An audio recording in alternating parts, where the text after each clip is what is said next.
solo.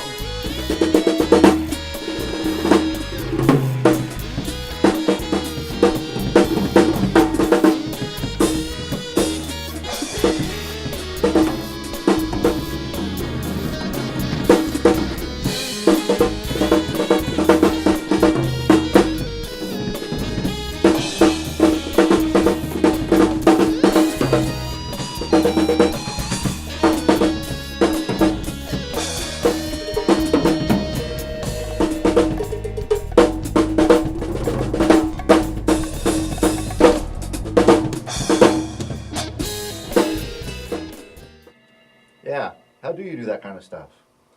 I'm glad you asked. That's the subject of our video today, how to do a drum solo in 10 easy steps.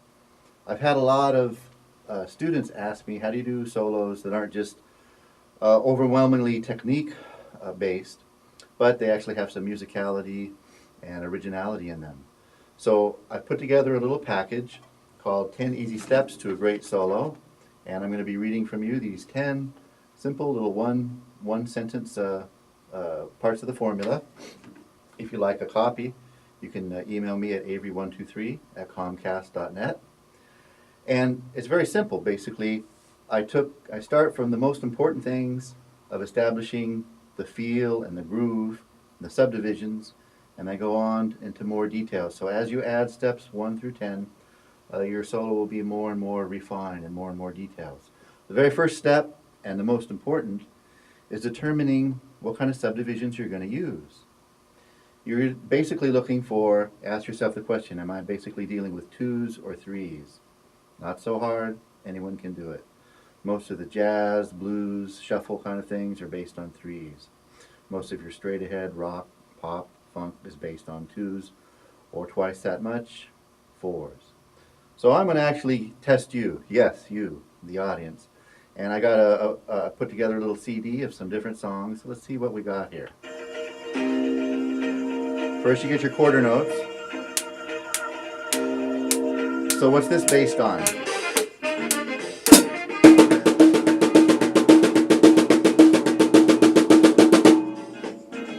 Yep, eighth notes, 16ths. That song there is just based on duple beater. Okay, next.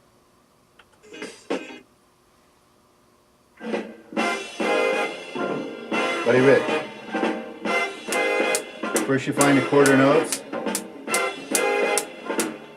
Jazz, so this one's based on triplets.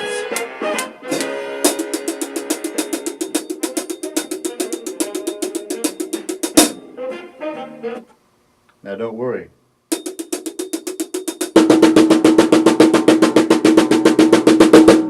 By the time this video's over, you're going to be doing a lot more intense stuff than just playing this for 16 bars. But if you want to, well, don't come crawling to me. Okay, now next. Okay, next on Hit Parade.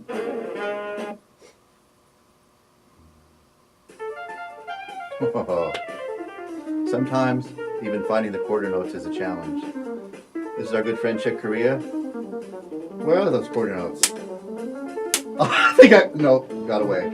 Here we go. 1, 2, 3, 4, 1, 2, 3, 4, 1, 2, 3, 4. So here, basically, you're going to be based on a eighth note.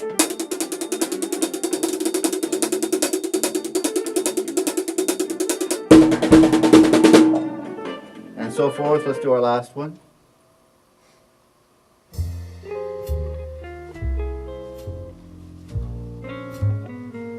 Got it, right? No. See, that would be what we'd call a turkey drum solo. It doesn't match at all. Basically, this song's the blues, slow blues. Here's your quarter notes. So we're based on 3s. So if you're doing a solo, first we start with that.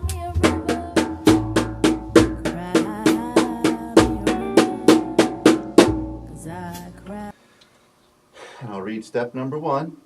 Determine the basic feel from the music style. The subdivisions are either going to be double or triple, and then just play them on the snare.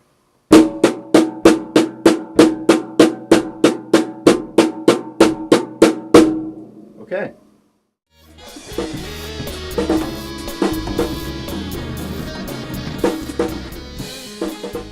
Step 2, add rim shots for accents, and then put some of those rim shots on the toms.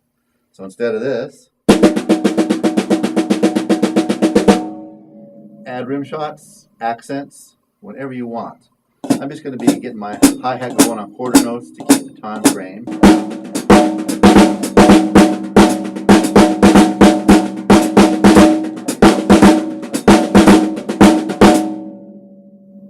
Ooh, I was already feeling a rhythmic theme.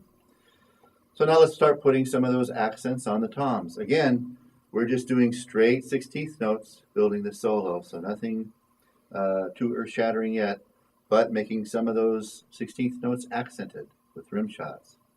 Now we're going to include the toms on those accents.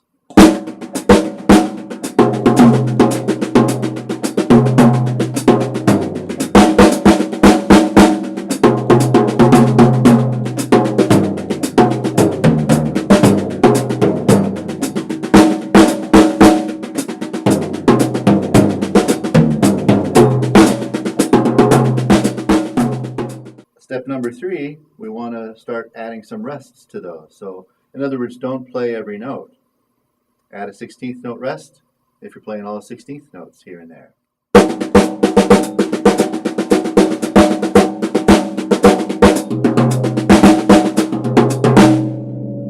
And can you see that the immediate result of this is it adds some space and it starts to make the rhythmic themes more interesting. What you want to be looking for here in step number 3 is what are the rhythmic themes starting to dictate. I always try to start to play, but then also get out of the way, because all of a sudden, if you're listening to yourself playing, some of these themes will start suggesting things. And then they start suggesting it might sound good on different toms or different melodically. So that's kind of how you can practice on the step number 3 for all week if you want. I mean, do other things. Don't just practice on step number 3. But the better you get at each one of these lower level steps, then they really start to be killer as you get down to steps 7, 8, 9, and 10. Let's see what we got. Oh yeah, step number 4 is just making step number 3 a little bit easier, and that's adding double strokes. Now you realize at this point I'm not doing anything with my feet, and I'm only playing alternating strokes with my hands. So step number 4 is simply introduce double sticking and give yourself more time and more choices to move around the drums.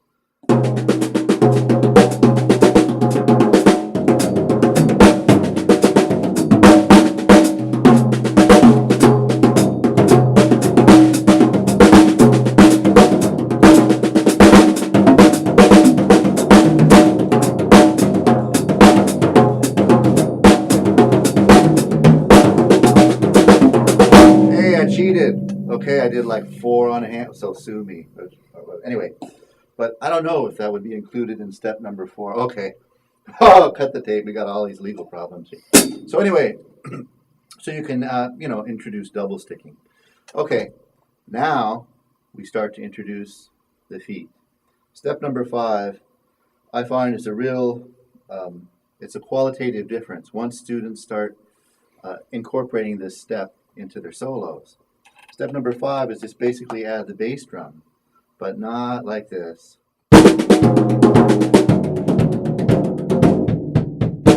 No, the biggest thing is add the bass drum as if it were another tom, and just use it real sparingly as part of the voice. So just another tom, just another voice.